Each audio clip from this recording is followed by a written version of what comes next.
लड़की सुसुकी अम्बा रोवेली हो बहता असुआ के धार। सुसुकी अम्बा रोवेली हो असुआ के धार। अरे सुसुकी अम्बा रोवेली हो बहता असुआ के धार।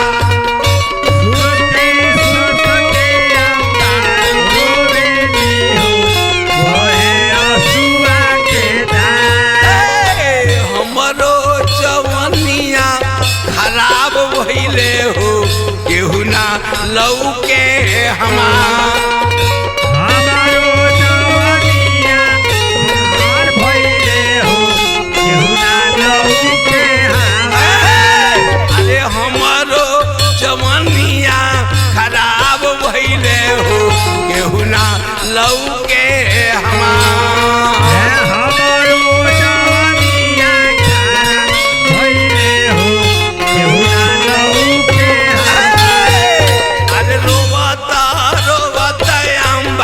चली गईली हो बीच जंगल मझार।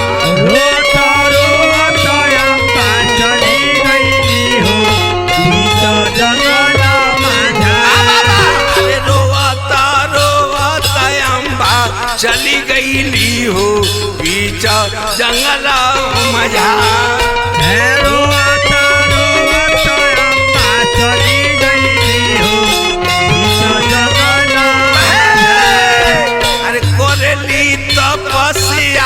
जंगलवा में हो करे शिव के पुकार।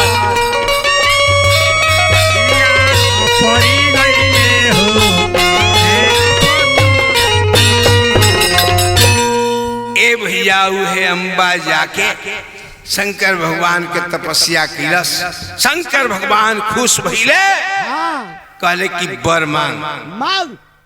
कलश की जेंगन हमार जवानी भीषम बर्बाद कैले बड़े उनको हम जवानी बर्बाद कर दी।